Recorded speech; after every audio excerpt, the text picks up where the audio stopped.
The Grappling Hour is brought to you by BioPro Plus, the faster, easier, and safer non-synthetic alternative to painful anti-aging and hormone treatments.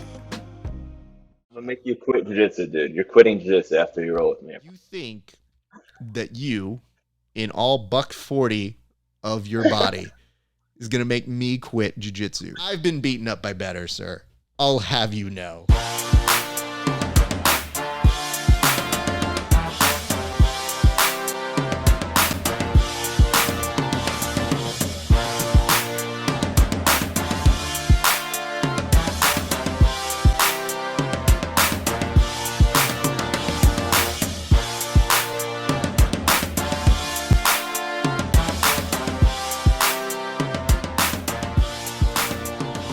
What is up, ladies and gentlemen? It is your friendly neighborhood BJJ podcast for Rapid Spars, coming to you with another great installment of Grappling Hour. Hey, if you're not a member of our Grappling Hour community, meaning the people who are behind our paywall, I would love it if you do it. Now, granted, likes, shares, all that stuff, it really does mean a lot to me. But if you become a member of Grappling Hour, you go to HY.PAGE/Grappling Hour, you do something real easy, you get early access, which is 30 days of seeing these interviews before anybody else. Or this could happen, you could also get our premium editions, which gives you access to seeing our tape studies with Ethan Krellenston, where he breaks down his big win over Nathan Orchard, even tape studies of matches with prominent athletes like Gabe Green, Joe Selecki, fighters in the UFC, or you can also find out extra special bonus episodes where we talk with some of our guests about the opponents that they respected the most, including Drew Dober and Gary Tonin.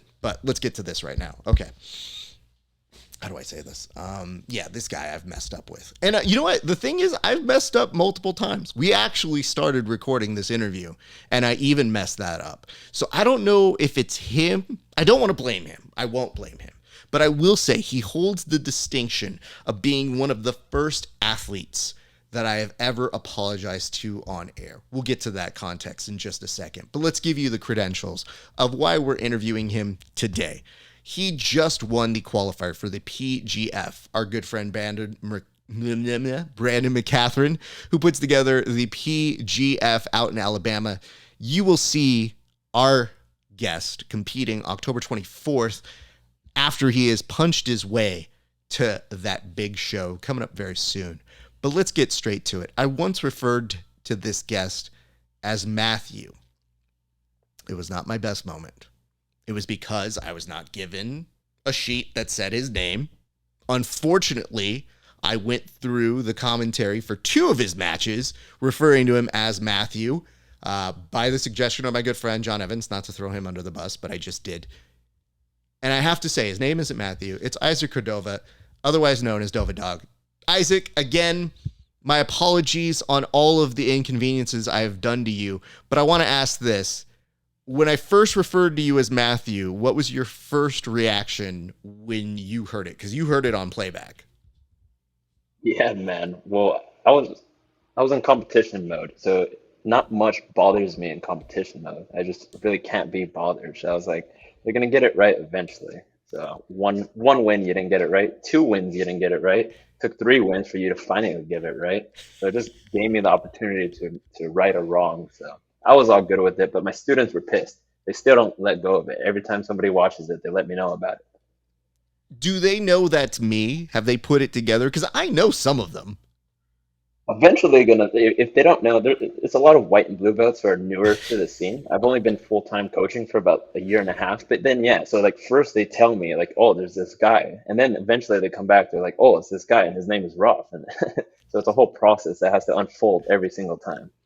I mean, you know what the sad realization is? At some point, they're going to realize I'm an idiot. So if not through this, it's a good way to get introduced to the type of nonsense that I do. So it doesn't really offend me. And also, I can give a fuck what they think, especially if they're white and blue belts. Thank you for absolving me of that guilt.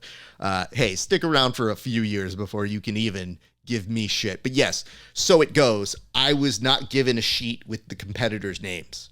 Normally, it's even just something that they write down on a piece of paper and they hand it to you. I didn't have this at this particular tournament. And what makes it more infuriating is that I did all of this research on every one of the competitors. That meant I Instagram stalked all of you and literally looked at all of your nonsense just to find some interesting tidbits to say about you during the telecast. The difference is I know you. You are a follower of our show. We're friends outside of that region. And because we were looking at these tiny monitors, I didn't even put it together until you got to the finals that I go, that's Isaac. Shit. I've been calling him Matthew this whole time. Damn it. The funniest thing is like you were like, oh, Matthew trains here at 10 Planet Fullerton. So like you completely knew who I was. You still butchered the name for some reason. You know what it was? I think at that point I just shifted all the things that I knew about Isaac and said, well, his name's Matthew now. You know what, though? We live in very sensitive times. Think about this, though. What if you identified more as a Matthew and I had to acknowledge that? I actually was just trying to be respectful of your change from Isaac to Matthew. I think that's what happened. You just had too much respect for John Evans. It was John Evans. He said Matthew, and he said Matthew, and he had to get it right, so you just went with it. Yeah, I mean, listen, dude. John Evans does a lot of things really well. But on that one, I made the mistake, if I made any big mistakes, of believing him outright. But yes, I did curse the promoter jokingly off air. Surprisingly, that did not make the telecast. I harbor no feelings about it, except for the fact that it was really funny.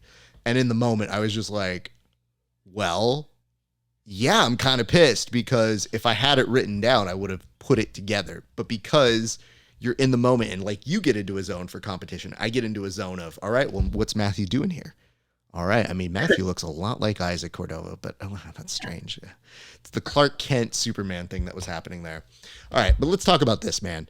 I was so happy that you got this win that you just did this past weekend. We'll get to it in a second, talking about the PGF, but I do want to bring this up, which is, yes, you were telling me off air that you and I have trained before and that we probably just trained right before that experience. I can remember, I think it was one, but I think you were mentioning it could have been twice. So that does make it worse.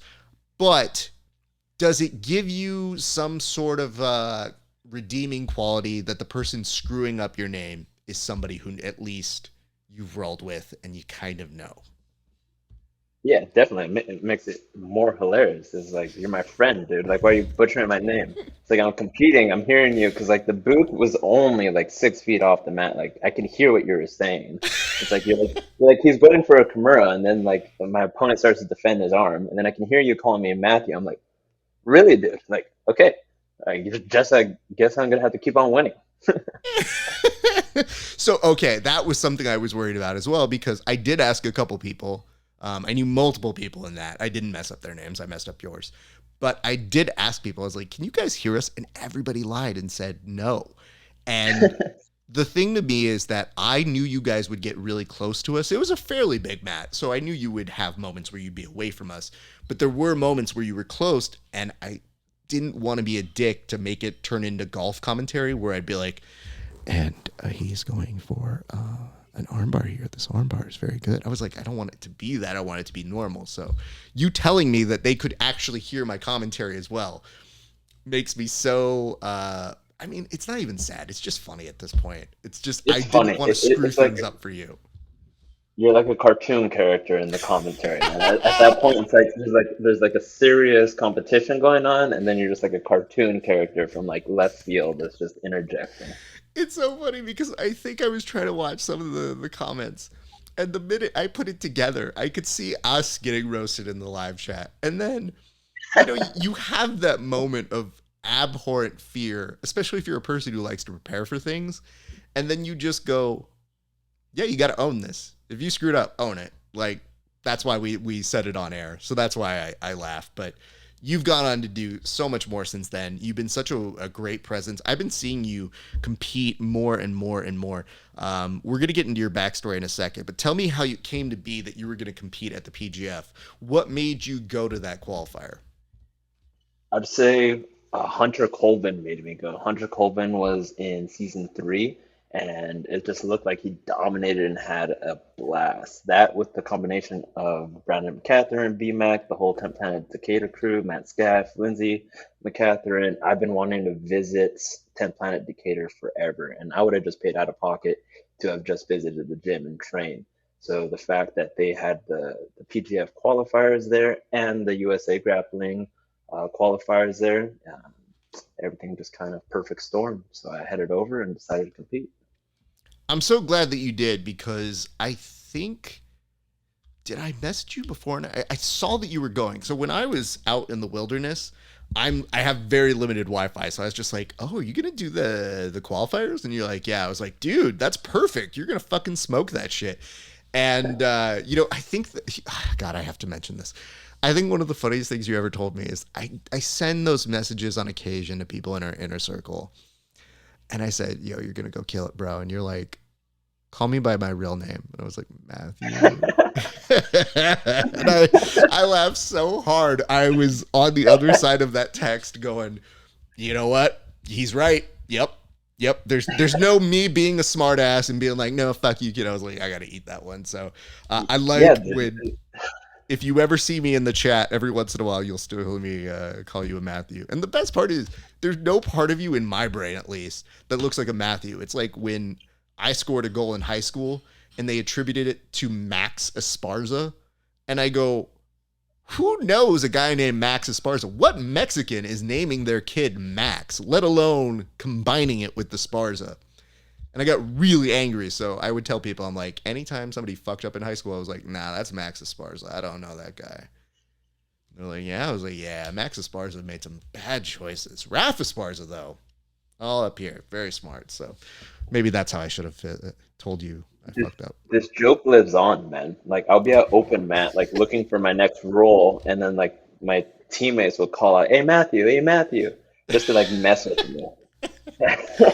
I'm so This sorry. joke lives on. That's so great. You know what? Again, I'm so glad that of all people this could happen to, the fact that it is somebody that I do know, at least knows our sense of humor and has one themselves, it's so good because so many people in this sport take their shit so seriously to the point where I've had people come up to me after I've done commentary and they wanted to have a few words about my commentary. And I've been like, what are you going to tell me? And then by the end of it, they end up apologizing to me.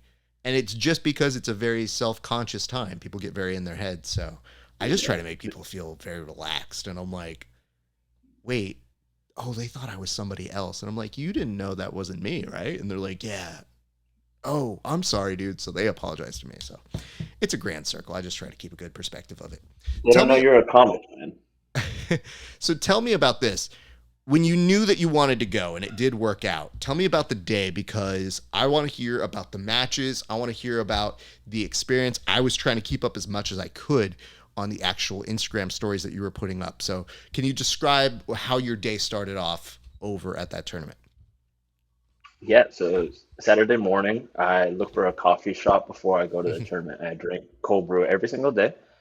So kind of keep the routine the same even though I'm not at home. So look for a coffee shop, grab some good cold brew, read a little bit of my book that I was reading at the time, and got in the right mind to show up in the tournament. And then first match was a pleasure to have.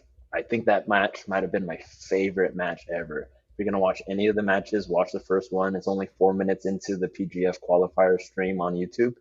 It was against Joe Kai. Joe Kai is a 10th planet Decatur black belt who I'd heard of before. I hadn't watched too much of his jiu-jitsu, but I'd definitely seen his name around the 10th planet Decatur crew. And we went at it for about 4 or 5 minutes of just non-stop back and forth. Even though the tournament was at 55, we both weighed in about 43.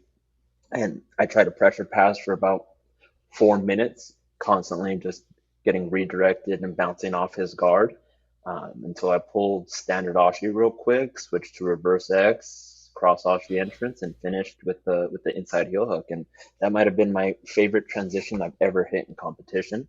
I don't know how I did it. It's all sorts of different parts of stuff that I've practiced that got put together magically and just popped out in competition, man. That was a blast of a match. I definitely recommend to watch that one. Then my next Well, two let's were hold here because there's a few yeah, things I want to ask as follow-ups. Number one, you mentioned a book you were reading at that time. What was that book? yeah, it's called house hacking. So just trying to get into the next stage of being able to support my jiu-jitsu career channel that currency into a different direction so that I just keep on competing, keeping this for fun. I think, like you said earlier, people take this too seriously because they only know one approach. So trying to be a little bit more diversified. Good for you, man. That's a very smart avenue to go down, because the weird part is I think the perception is, oh, Isaac's got some momentum right now. He's going to go with that. And you're thinking, like, hey, this momentum is good, but I also want to be able to support myself in a way that I don't have to be dependent on this all the time. So it's a very, very responsible way of approaching that. You mentioned, though, that this is your favorite match potentially of all time. Is it what you're talking about? Yeah, man, it's just the flow didn't stop. Like we were going after each other hard, hard, and yeah, we're bouncing off of each other. But as we bounced off, the flow did not stop for 4 minutes. And it's just some of the most beautiful jiu-jitsu that I've seen and felt in there. Like I said, most times in the matches, I'm like in the moment, and I can see what's happening and make decisions. But on this one, I was like behind what I was doing. As I felt like I was in reverse X, I was like, oh, I'm in reverse X, but I'm getting my tap already. My brain was like a good 3 seconds behind what my body was doing. It's a fun one, man. Good for you, man. And I think what I want to put into context for people is, if they haven't seen you compete, you've had some pretty good matches. So to have a dance partner, a competitor that you're going up against that you respect that much, and that both of you coming in, what is this, 12 pounds underweight for that weight, and still Yeah. putting on a show, like that's pretty cool, man, because it shows you both have a similar perspective of, let's just go out there and just wreck this shit. And I mean, the weird part is, if you get somebody that you're paired up with like that, and especially you go for a tournament and you think to yourself, man, that was so much fun, it's hard that you don't get complacent. Like, especially if you know that that's good, you have a good feeling off of it, you still got to go do the rest of the tournament. So how were you able to transition to, man, that's my favorite thing ever, to, oh, I'm not done yet? You know what? Regardless the situation, I'm gonna find a way to do that. I'm gonna snap myself back. But what in this particular tournament, we're in Decatur, Alabama, and it was 91 degrees, and it was humid as hell, man. And so you can see each and every other competitor dying, especially the ones who are visiting from out of town. There's a lot of people from Colorado, and you can see the group of Colorado people just slowly waning from the temperature alone. So just conscious of that, not letting that affect me too much, trying to recalibrate and bring my temperature back to a cool position was really what I leaned on. Understanding that even in between matches, people are getting tired, and not letting that happen to me was one of the ways I snapped myself back in, getting ready for the next matches. I'm glad that you mentioned that, because I actually saw a post. Normally, when I bring a guest on, I try to research as much as possible. But I did see you post something akin to what you're explaining, which was, you felt like a big difference maker was the fact that you were able to draw upon a certain kind of training. What was the specific kind of training that you were talking about in that Instagram post that you said you were able to draw upon? Oh yeah, you're talking about. I had forgotten. I was like, "What are you talking about?" But no, that's with Mark Matsumoto. He runs my biomechanics here in Huntington Beach and Costa Mesa, Newport area. And about 2 weeks prior to the tournaments, we kind of did a burnout methodology. Normally, the type of training that I'm doing with him is a lot of rehab, a lot of structural work.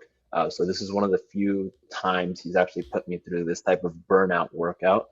Um, it was killer, killer, killer. Took me like 5 minutes to just recover. My body went into a full lactic state, shaking after that workout. And yeah, man, if you guys are looking for a workout plan, he has mybiomechanics.com. Uh, he helps me with everything, keeps me on the mat. But yeah, that was the workout, dude. Yeah, because I saw the photo of you. It looked like it was kind of a TRX supported sled drag kind of a thing. Uh, Yeah. and I looked at that and I said, yeah, that's probably going to come in and help you. But it's weird because the people in Colorado also have an advantage when you think about their acclimation to that high elevation training. This is just different. So the fact that you're kind of observing around the room, like, it's affecting everybody else differently. I've got to be able to dig deep. And then when I saw you put this specific one up, you were like, yeah, 90 degrees in Alabama made some of the guys quit. And I was able to do this because of my biomechanics. I thought that's pretty dope. Like, that is a specific thing. And just looking at the photo of it, I don't even have full version of the video. I didn't watch it. I said, Yeah, nah, yeah, no, yeah. I get it. I get that's going to be a tough fucking circuit. I'm good. But I looked at that and I said, good for you, man, that you were able to have that specific moment. So was it already starting to happen after that first match? Yeah, I would say even before the match, like you're starting to sweat just being around the mats. A lot of people started taking off their rash guards in order to warm up. You can see just the first signs of people overheating and just very conscious of that. Like if somebody's overheating, you know you could be able to kill them 2, 3 minutes into the match. So you just got to wait for your opportunity. You really don't have to commit so early. You can just kind of wait for them to die off and then just take it for free. But that TRX workout you're talking about, yeah, man, we're just exploding, getting underneath it, and then running with the weight as fast as you can, and being able to stay dynamic when you're overheating, and having that already integrated and programmed into your body is super key. And I saw that these guys didn't have that. They were just letting the lactic acid soak up in it, and they're kind of just sitting in it, and just it got the best of them. Good for you, man. It's a grueling format as is. So how many matches did you have overall in the day then? So I ended up having four Okay. matches. There was a losers bracket. It was a double elimination. So some of the guys got an opportunity to jump back in the bracket. I ended up facing TJ Steinbach twice.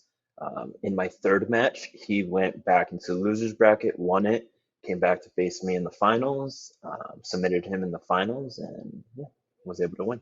Well, let's go back to that. You know what it is I always feel like with a double elimination thing, especially if you're winning the entire time, you almost feel like it's a movie where you're like a horror movie. You go, they came back. God damn it. I've already done this. All right. Well, it's the rules. It's the format. It's what I'm going to do. And TJ is a good competitor as well. So I have no issue on that. It's just, I know as a competitor, if I was you guys and I'm putting myself in your space, I'm thinking, we did this. I'm good. I know what happened. Can we just run it through? Like, is there a simulator you can put it on, like UFC, the video game? We kind of know how it went the first time. So, how about me win? No, you want me to do it again? Great. Okay, fine. But second match comes around. How long is the wait in between the first and the second matches? About 20, 30 minutes. Okay, that's actually not that bad, all things considered. Not So that bad. but it's a return, especially after one that kind of spent you pretty quickly. So let's talk about that second match. What happened there? So second match, tournament's at 155, and I'm weighing in at about 142. When I start the match, I can obviously see that this guy's much bigger than me, much stronger than me. So I know this is gonna play a factor. Been wrestling a lot, and the aspirations are for East Coast ADCC trials, not this November, but that'll be 2023. So that's into the program of training, a lot of wrestling, and I want to challenge myself. So I wrestle with the guy, but he scores an arm drag to a rear body lock. And I've been fighting out from rear body locks a lot standing. So I'm able to Uchimata him, went back top position, pass, and establish mount. After I'm in mount, I pretty much stay there for the rest of the match. I'm there for about 4 minutes trying to underjack and get his arms over his head, set up some attacks. But this dude's strong. He's a lot stronger than me. And if I commit too much to an underhook while he has tight elbows, he has the chance to sweep me. So I'm just kind of positionally dominating for about 3, 4 minutes. And when I hear there's like 1 minute left on the clock, he's spent. I've had my chest on his face, just Gordon Ryan style, for like the past 3, 4 minutes in this heat. I switch off to a neon belly to just show some more action, trying to make him come up on an underhook, maybe catch a headlock or a darce while he's coming up. But he decided to stay turtled, real tight, elbows tight. Got a little nasty with elbows, knees, forearms, fists in the neck, in the face. And I can see his coach, Caleb McAllister, somebody I really respect and studied before, is right next to me, just coaching him through, telling him to stay strict, don't give up his back. So not a lot was really able to happen. He stayed shelled up. I got the win. On to the next one. So you're mentioning at this point, you're trying to throw a whole bunch of things at him. with you were mentioning, because most people won't say what they did, but you were saying you were going pretty aggressive from the top position, correct? Yeah, yeah, definitely dominating, man. I remember there's a point where I had a mounted triangle from the mount position still, chest to chest. Mhm. And we'd been there for about 2, 3 minutes. So just to show that I really had control, I looked up and tried to make eye contact with everyone in the crowd here. Just to, it's a nice little tactic and strategy. Good for you. Hey, listen, dude. I don't profess to being good at jiu-jitsu, but I am a fairly decent show person. So Yeah, I know that I'm like, hey, if I'm not gonna win this, it's gonna look good. And I always tell people, I'm like, listen, if there's a crowd around, I will play to that crowd. I'm not worried about that. But if you're looking for exciting jiu-jitsu, you can go elsewhere. It's not gonna be super exciting. But I might do well. It's gonna take a while. So that's why I always laugh with people when they're like, "Hey, yeah, I've never seen you roll." I was like, "You're good. You'll be just fine without saying that. I promise you." So let's get into the third match. I mean, again, at this point, when you mentioned that you're starting to kind of make that impression to the crowd, you're letting them know things are going well. It's already starting to be a pretty good day. At this point, do you know that you have two matches with the losers bracket kind of coming in if all things go correctly? Because I would think that the losers bracket does throw you a little bit as a competitor. It's nice to have as a safety net, but it also means, oh, they could come back, right? I had a good mental track of how many matches I was gonna have left. I had projected that I was gonna have two left. I knew I was gonna have TJ next since he had won all his matches, but then I didn't know whether I was gonna get him or I thought Joe Kai, the original one I had the match with, might make it back out of the losers bracket, so I might have him again in the finals. But I had a good eye on it that I had two more. But I wasn't really thinking about two more. I was thinking about, okay, I got TJ next because after I win two, if I don't beat TJ, then I have to go into the losers bracket and fight out of that and, to get back into the finals. So I'm not thinking about two more, even though I have that a little bit in mind. I'm just thinking TJ, TJ, TJ at this point. Understood. Talk to me about your next match, sir. Yeah, so I didn't do any of that wrestling nonsense. TJ is a big guy. I've seen him before. He's won his way onto the USA grappling team. That's a wrestling heavy rule set. The mats don't feel so good to wrestle on. It's a little hot, everything's sweaty. So I pull off the bat, score an early sweep, and from there, man, he had a tough guard on that one.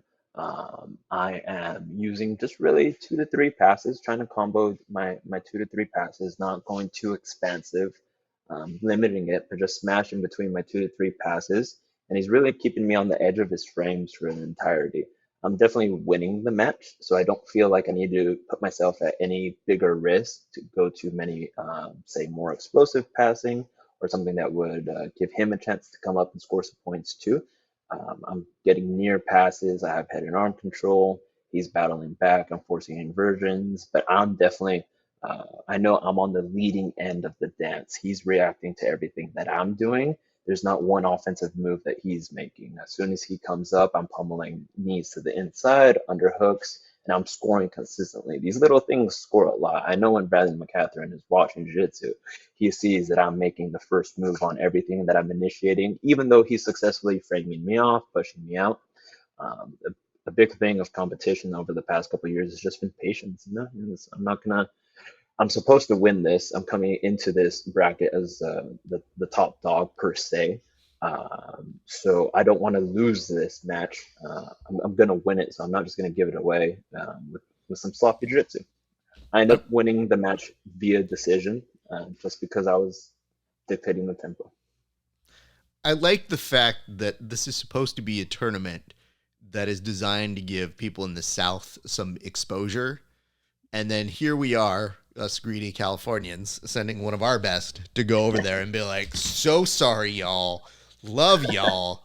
Gotta beat you. Because I think that's been one of the hidden gems of jiu-jitsu right now is seeing Brandon put together this tournament, this actual format, this thing that exists that has given a lot of people exposure that maybe wouldn't get that love just because they're not in the right place. So when I heard you were doing it, like I said, I was happy for you, but I thought, oh, that's going to be a tough day for those guys. Ugh. All right. Well, it wasn't open, so it's their dumb fault at that point. But I have to ask this. We're going to get into your finals in a second, but you have been making strides as a competitor. When do you kind of think that you had a breakthrough in competition, and what do you attribute that to? I'd say my first big breakthrough was winning EBI qualifiers bantamweight, and that got me into combat jiu-jitsu. Ended up losing first round in that combat jiu-jitsu, but that was really my first big appearance on the big show, EBI, CJJ. And in that qualifiers, I was just on that day. It was a good day. And that was the biggest breakthrough. And what do I attribute it to? Just constantly pushing myself from previous career being in the military, training hard in there, and then just being in the training room every single open mat, doubling up on open mats on Sunday, training 2 to 3 times for 3 to 4 years is going to get you pretty good. So, yeah. Because the reason I asked that question is because I noticed in the time that we've known each other, I have noticed big jumps. And it is weird because, like I said, when I try to pinpoint, like, yeah, we've trained together, it's different when you're training in a room with somebody. Like, you're pretty good at going for the kill, and I do like that about you. But I know that rolling with me in an open area is not the same as competition. I never make that mistake. So when I roll with people, I get an idea of their game, but you don't get the full thing. Just watching the way you've competed, though, I've been like, no, there are strides. And I noticed there were big jumps. And I even think it happened before CJJ, kind of honestly. Like, I had been paying attention enough to know, oh, okay, this is really good stuff that he's starting to produce. But even, when I was commentating your match, that was a good day for you. I was just noticing even before then, I was like, you're hitting some good strides. So I think it's a compliment to you that you think your stride happened later than even I was observing for you. So I could see it happening and getting on a fast track. So by the time you made it to CJJ, I thought, yeah, okay, this is going to be really good for you. It's going to be a good exposure and probably make you hungrier. Even if you didn't get the results you wanted, it was like, damn, dude, not everybody makes it to that stage. And for most people with CJJ, I don't love a lot of people in that format who are just jiu-jitsu guys. Yeah. But I was like, no, I think this works for you. So I hope you register that and that you kind of understand that there are people who are watching what you do and they kind of observe like, no, he's not just this rank. He's actually pretty good. Appreciate that, man. I would just say that, yeah, I got my blue belt in 2017, so I'm still like really young to the competitive side of the game. So whereas you see these strides and I appreciate it a ton, I still see there's still a lot more to go. So a lot more unlocked potential. So each jump is bigger than the last jump. So I just see so much more to come. So that's why I pinpointed it around that time frame. Good for you. And I would say, I think the difference is the strides will be more difficult to come by when you go to those next levels. I think we know that. But there is a jump between being good at jiu-jitsu and being good competitively. And I think they're almost two different skill sets. Some people are good at both. But I think that I noticed something in particular with your game when I did see you starting to teach. And I did see like a little bit of a jump. So that's why it didn't surprise me when you were starting to have good success in areas. So I was like, oh, hell yeah, that's really good. So let's get to those finals right now. Let's get to what happens. Because as you mentioned, you had already kind of been there, done that, but it's happening again. And then you also have the security of, I guess if it's double elimination, you could potentially, if you did lose, have another match. So things are very much in your favor on this one. Yeah, so that's going through my mind. I understand that I have to put him through the ringer no matter what. Whether I win or lose, I'm going to put this guy through the ringer, even if he gets me in a deep spot somehow. It's not going to be easy. I'm going to force him to squeeze it out, and he's going to get his 5 minute rest, and we're going to get to run it again. Been in that situation before, had to do that before, so I'm ready for that. I'm planning for that. I know that's a contingency plan. I go to pretty much do play the same game I played last time. I end up on top, start passing heavy for about 2 to 3 minutes, and he drops into his own leg attack. And throughout the course of the tournament, I'd actually been very defensive, trying to pass and take the back off of legs, not looking to counter into leg attacks. But he's on my leg for like a good minute, and he's getting a little stagnant. So I just shoot my leg across, reap a little bit, trying to find expose the heel, catch it 50-50, and tap, tap, tap. And yeah, so it kind of went from playing real defensive, feeling him hit a wall, counterattacking, easy finish. So. That's awesome. That's really good. And at this point now, especially if you've already done that, I feel like mentally you're at a much better place where you're like, no, he's got to bring it to me. Like I've done this. So that's a good place to be. When it all happens and it's all said and done, and there's evil Brandon McCatherine coming over with his Cuban hat, coming over to congratulate you, like what's going through your head? I'm just thinking this is a ton of fun, man. I'm here in Tempe, Decatur, BMax right here, and I'm just kind of ready to hang out with the guys, get to know everyone. Like you said, the South is a real untapped source of jiu-jitsu. I've been studying those guys constantly, some of my favorite. I can't wait to get back out there in October and keep on learning from these guys. This it was a competition, and PGF is going to be a competition too. And when the matches come on, I'm in competitor mode and I'm practicing that. But this is really a training trip for me. Training to compete at 155 and training to pick everybody's brain who's out there. They all have such good jiu-jitsu, and that's so much different. There's a lot of little details that I've picked up from the competition, from the training on Friday night out there, that I've been experimenting and working in with my guys and telling them, hey, show me, give me this look. This person was doing this, and I've never felt that before. So it's just good to be down there in the untapped pocket of jiu-jitsu and pull from there. So what I was thinking was, this is so much fun. Now, see, I laugh because I find that you win. I send you a congratulation text, which is also followed by the, hey, I'd like to do an interview.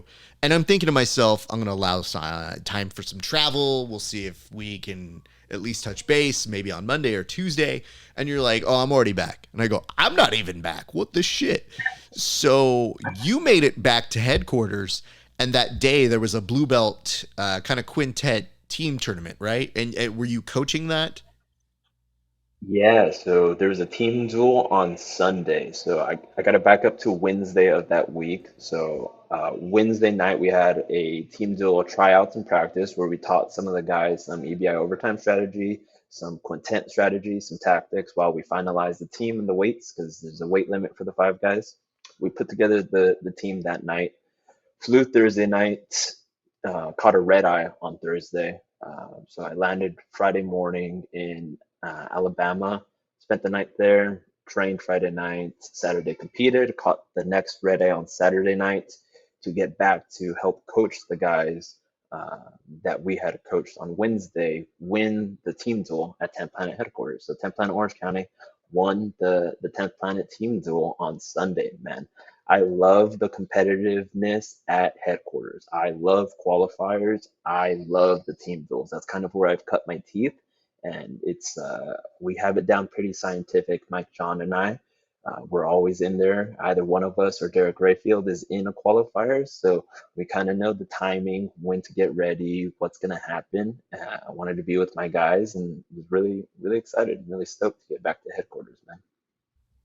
Good for you. And that's a very impressive group. You, Mike, John, and Derek Rayfield.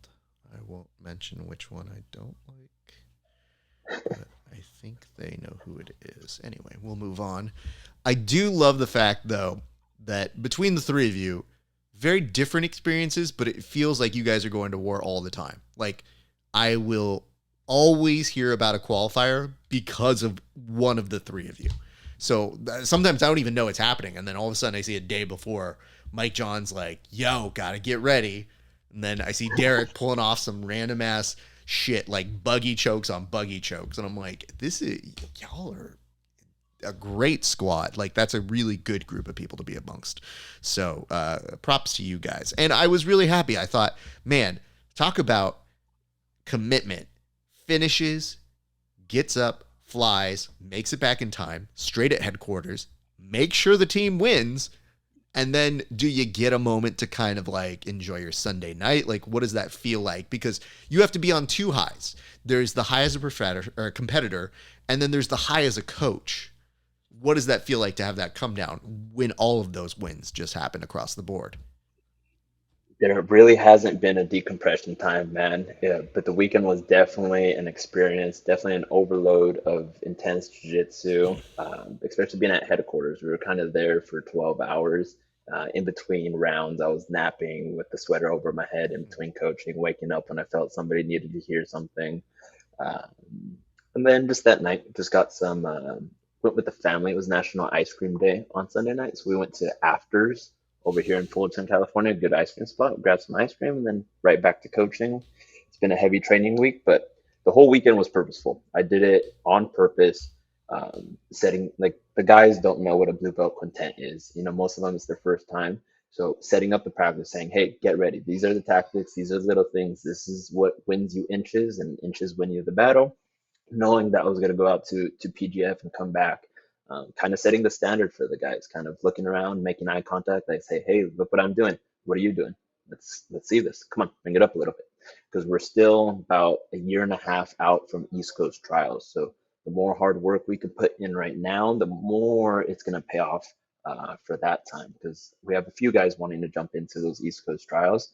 And now's the time where you have to put in the work to make those level jumps. Like you said, it takes a lot of hard work to make those next level jumps. So that's what it's all for.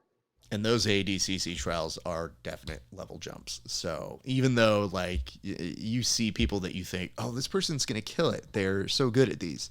And then you look at them and you go, right, there's a lot of those. They might be top 16 material, but shit, man, trying to get to that one spot is grueling. So yeah, the more work that you can put in, the much easier tournament experience is really what you're angling for. And not like it's going to be an easy day, but I want my wars to be in the gym if I'm somebody looking at that. Like, I want to be so mentally ready that I get there. I would ask this. You mentioned military for your background. Is that why you think that you go so well on this team duels format, or like this competition at headquarters format? Because I think to myself, it's kind of unique. We don't get an insight into most people's competition on the inner squads, but we see your guys' mistakes, your flaws, your wins, your losses, all on video. And I think to myself, I know so many other organizations that just go, that guy got it, or we're going to give it to this guy. But you really do have to earn your spot. Is that something that kind of is akin to your military experience, or does that go to your previous sports experience? Because we're going to get into your background here in a second. Yeah, I definitely do attribute a lot of my success to that type of training. But like you're talking about, going back a little further, something that's really cool about this team duel is that my older brother and I, and this is kind of getting into the origin story, my older brother and I started training in 2009. He was 3 years older than me and just whooped my butt constantly. And we'll get into all that, I'm sure. But he, long story short, he was actually on this blue belt quintet team duel team. Took him about 13 years of training to get his blue belt for a couple of reasons. So that was a large motivating factor, man. Went to Alabama to compete and had to be back to help coach my brother and help watch and see just enjoy his victory. And so he was part of that winning squad. And then I also had my little brother competing on Sunday at the local Russ Mira tournament, sub fighter tournament. So I have two brothers. They both trained today at the 11 a.m. morning class I taught. And yeah, they help push me, man. That's dope. Not everybody has that situation either. I know that we make mention of, like the tackets, and every once in a while you get like those family sets of brothers that train, but it is very unique. So that is really cool. And as somebody who, I don't have siblings that train, I feel like a lot of my training partners have become my siblings because they become family.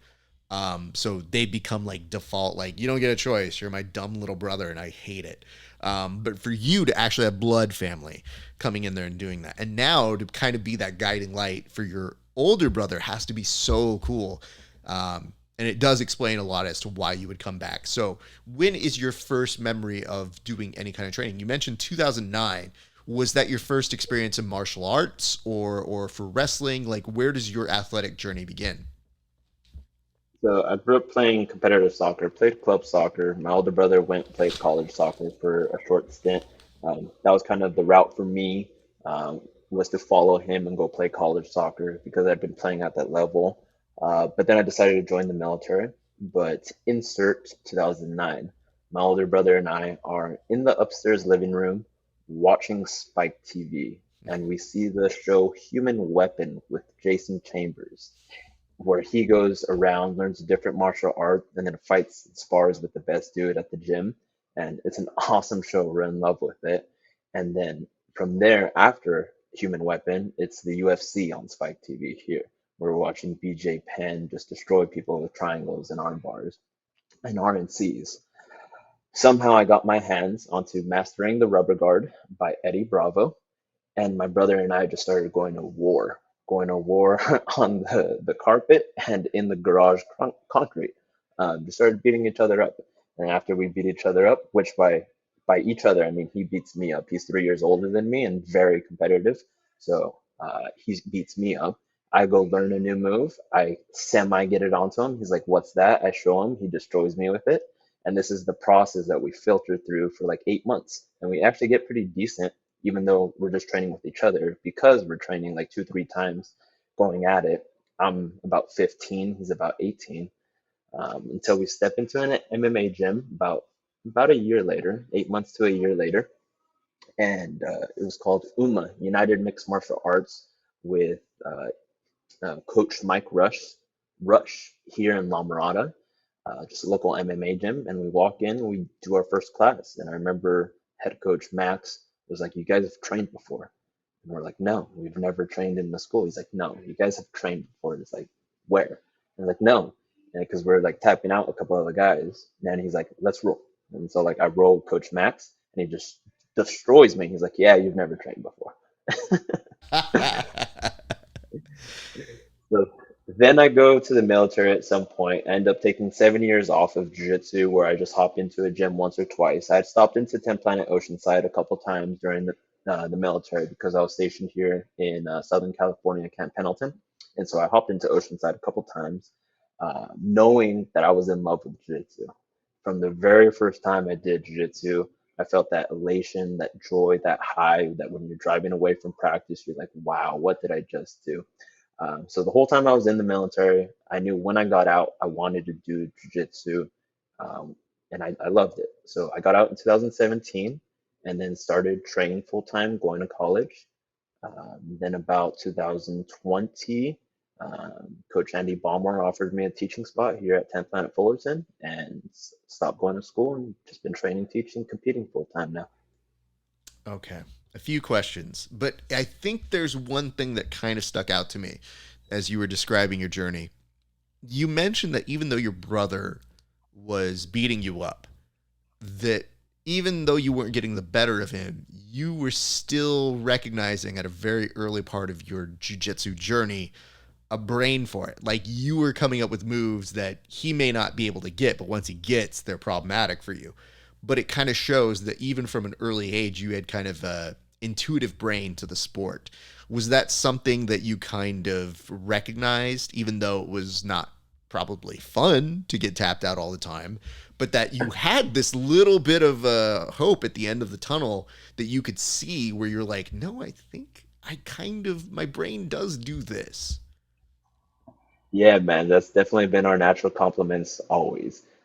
In soccer, he was the natural star who would go play, and then I would see what he was doing, and I would go to the backyard and juggle for 2,000 reps, so I can be near his level. Same thing in jiu-jitsu. He was a little bit more naturally gifted physically. He would kick my butt. He can see something on TV and replicate it right away. And I would have to dive into the 10 Planet Nibiru blogs and 10 Planet mastering the rubber guard and read the details of it so I can get it down myself. What we share though is just that scrap mentality. We will both go at it, and that competitive side that we just saw come out on Sunday for him and for me on Saturday. That's what we share. We go about it in slightly different styles. Yeah, he's the older brother. I'm the little brother, so I guess I got to study to try to level the playing field. I mean, I relate to that very much. Without the older brother side, but more so the, oh, my brain knows this. I don't know that I know how to do it physically, and it's gonna be really awkward. But I tell people, I'm like, sometimes when they show a move, everybody gets it real quick, and I go, no, I understand it. It's not gonna take place. I gotta do this a lot. So I always told people, I'm like, I recognize when I was doing speech, I didn't memorize speeches faster than everybody. Everybody would, like, some people could look at a speech, they'd have it down in like 10 seconds. And I'd look at it being like, I need 3 days. Like, I can't get that 10-minute speech in 1 minute. And they had photographic memories where they could just recite it.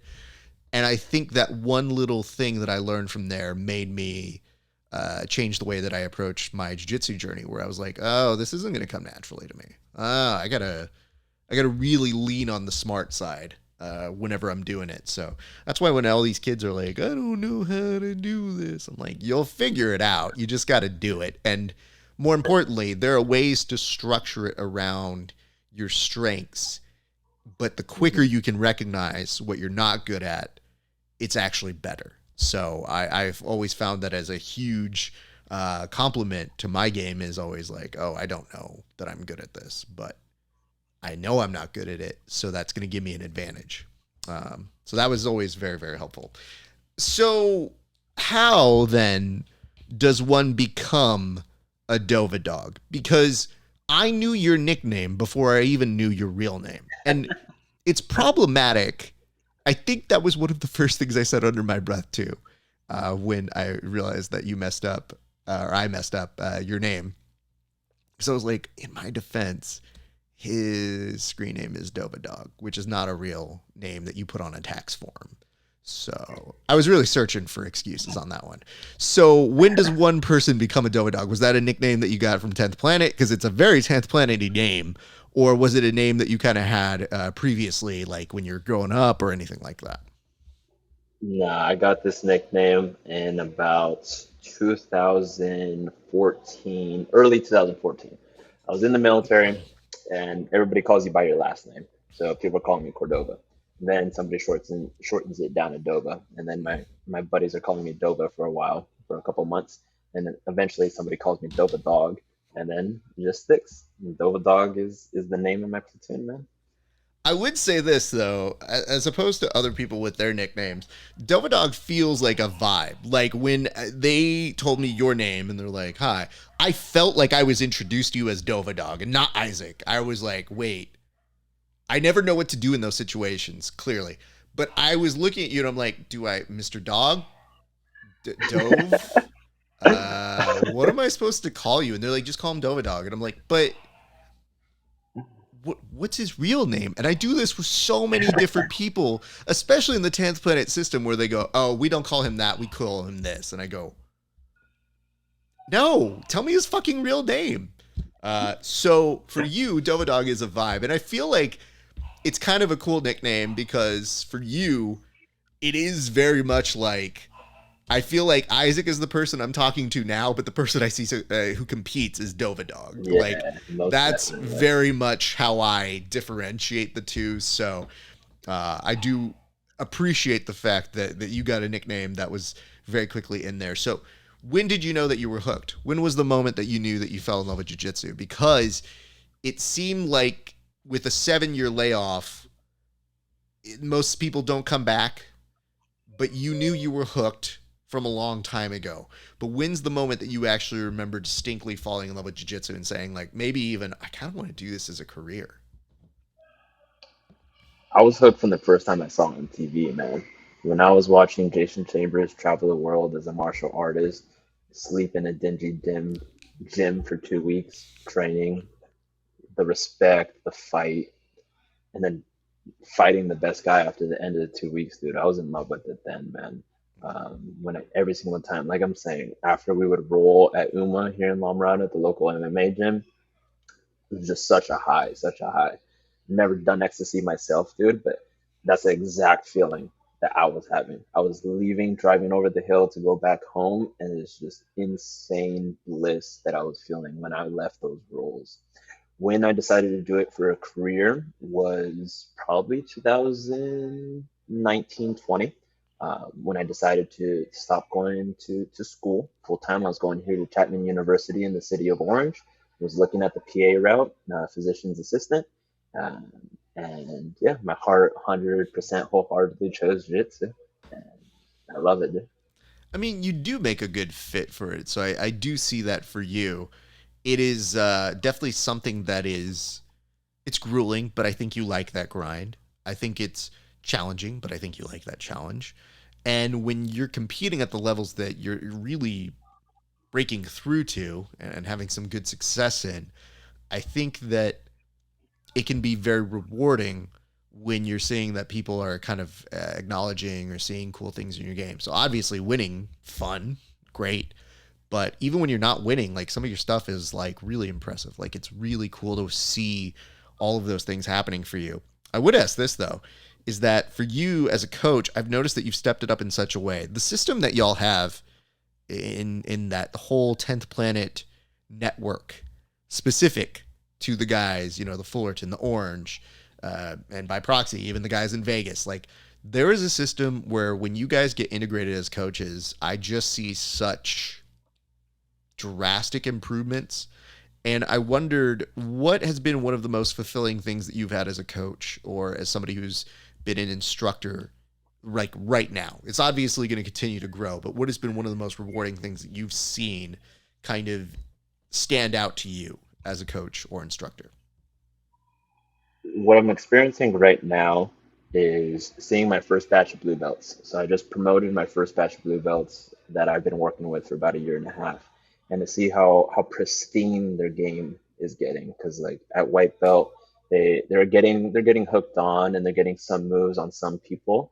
But now those blue belts are starting to get those moves on brown belts, and sometimes they're even getting those moves on black belts. So seeing those weapons that I introduced to them a long time ago but takes about a year and a half to actually sharpen, actually be able to use, and seeing them there. All right, you're almost hitting pristine. Because there's a couple moves that I have that I got at blue belt, and they're the exact same. They'll work on any black belt that I still have. Mm. So they're starting to hit that mode where they're like early blue belt, but they're having nasty moves that they're starting to catch people. That I'm really enjoying. But something that Coach Casey and Coach Andy say that like the difference between brown and black is all about personal growth, that your jiu-jitsu has nothing to do with it. It's all about personal growth, and I'm at that point right now in between brown and black belt. So a lot of just working on myself, and for me I feel like the most amount of work that I can do for myself is to ensure that when I teach jiu-jitsu, it's personal work for the students.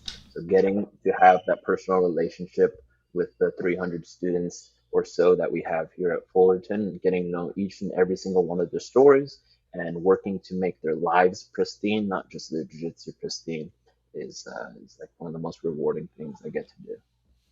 Good on you, man.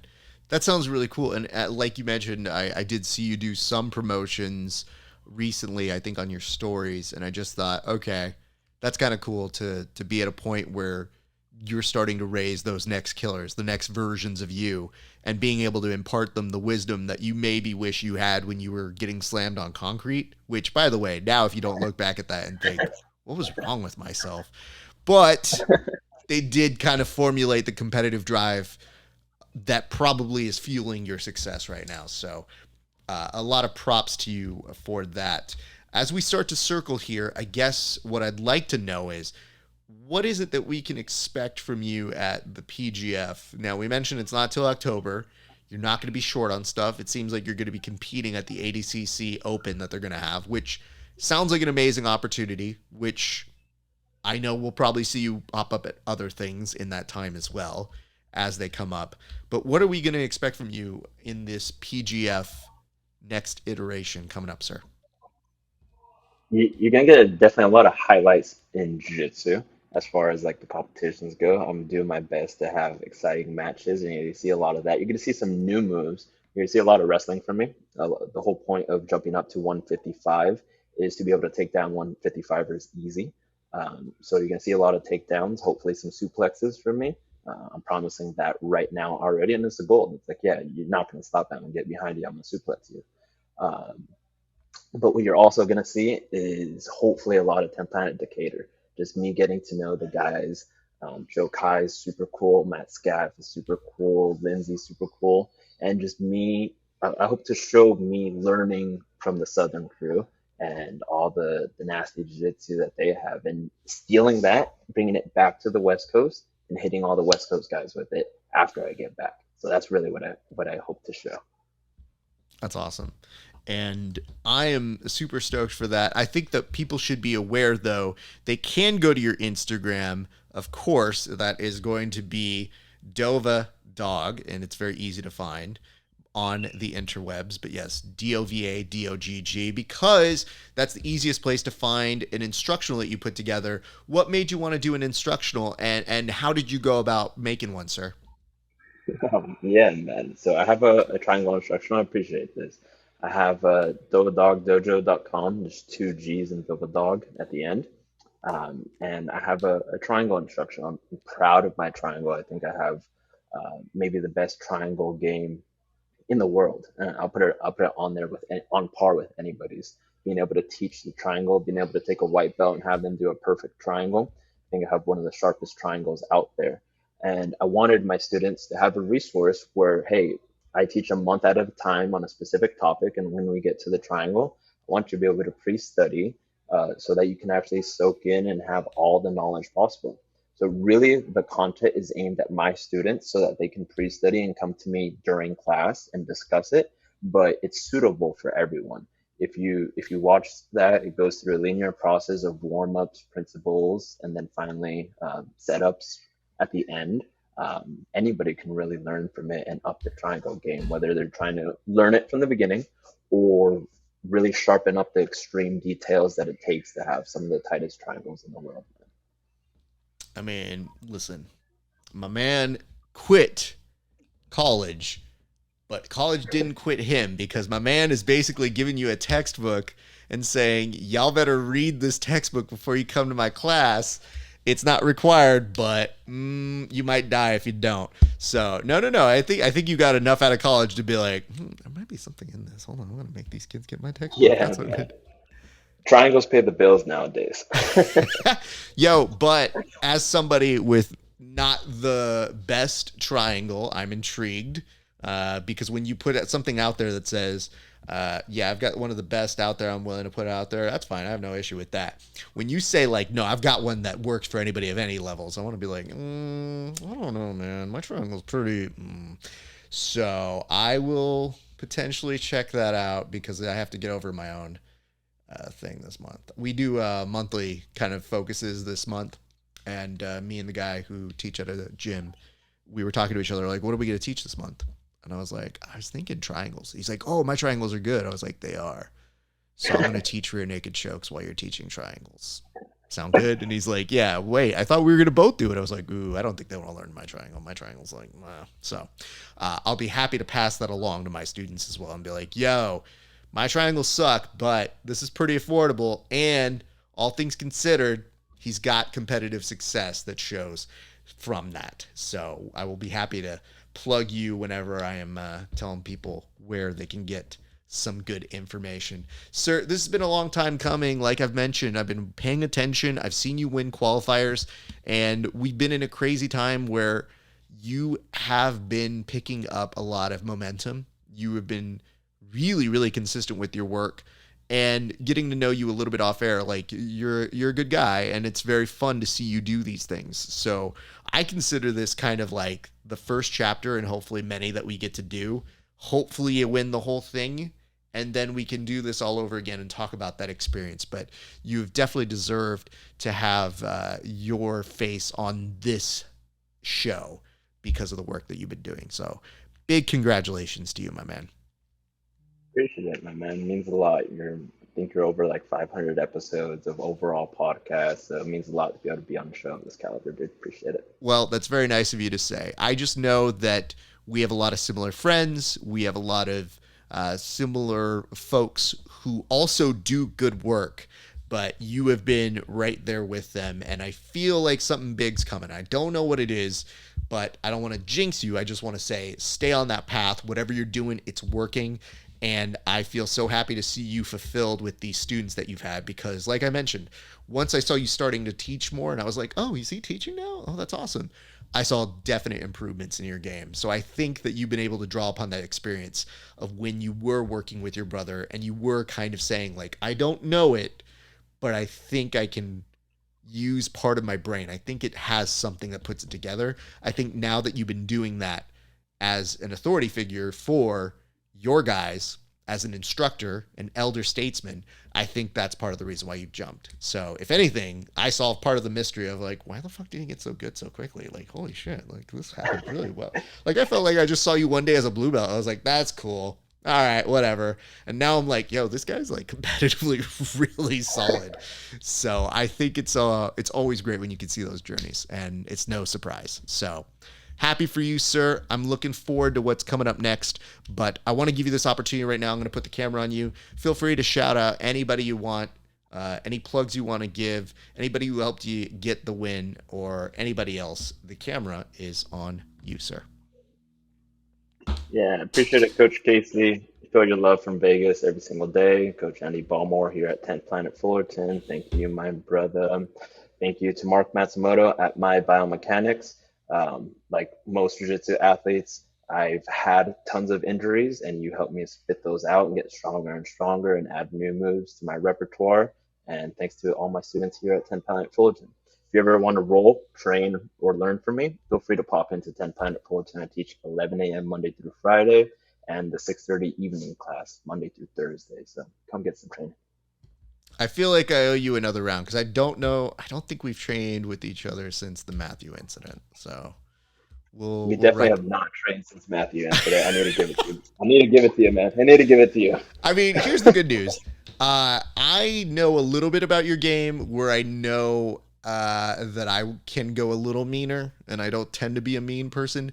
But the only reason I'm going mean is self-defense at this point. Like, it's not because I think I'm going to kill you or murder you in a round. It's just like, no, I know it's coming. I know exactly what's going to happen. And I know some of your repertoire enough to be like, I think I can be okay in this. But you add the extra hate of a national stage like that, and it's like, oh, shit. I'm gonna make you quit jiu-jitsu, dude. You're quitting jiu-jitsu after you roll with me, I promise. You know what the dumb part is? You've said the dumbest thing possible, which is you think that you, in all $140 of your body, is gonna make me quit jiu-jitsu. I got news for you. I get my ass kicked constantly. You think that your ability to kick my ass is gonna make me, a person notably not very good at jiu-jitsu, be like, well, I should pack it in now. I've been beaten up by better, sir.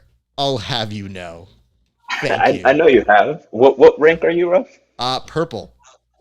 Purple. Oh, that is my favorite hobby. I just switched audio to my phone. My headphones just died. Hopefully you're picking this up. I am. But my favorite life is making purple belts quit jiu-jitsu. So, Rolf, I'll see you in my gym soon. Yeah, it's not going to happen. I mean, you know what the dumb part is?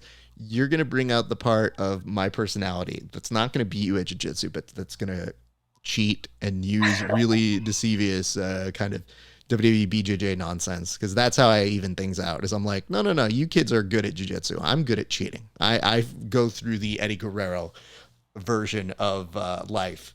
So I will be able to make that up for you. But yeah, we'll get some training in. And yeah, you can have your revenge, but I guarantee you there's not enough in you to make me quit jiu-jitsu as hard as you can try. And this is the Rafa Spars that we love and know. It seems like you're back to your normal ways. I like that you're like, no. This Raf is way too nice. Incident. This is way too nice. He's been way too complimentary. And you're like, Raf, I'm going to make you quit jiu-jitsu. And it's like, oh, gloves are coming off, kid. All right. Now I'm going to have to get all mean. Hey. We've righted the wrong. Now we get a fight, man. Well, we will fight, and unfortunately, that's a lot of work for me. So I look forward to it. You're always a great person to talk to. I appreciate you, sir. I'm going to do a quick thing, say goodbye to people, and I'll say goodbye to you off air, but I appreciate you. The DovaDogg himself, not Matthew, Isaac Cordova. Appreciate you, sir. Thank you so much for coming on. Appreciate it, Roth. Have a good one, guys. All right, and that's going to do it for us here this week on Grappling Hour. Remember, like and share, give a subscription, all that good stuff, and become a member over at HY.PAGE /Grappling Hour. It's been a great day for grappling. We'll see you back on the mats.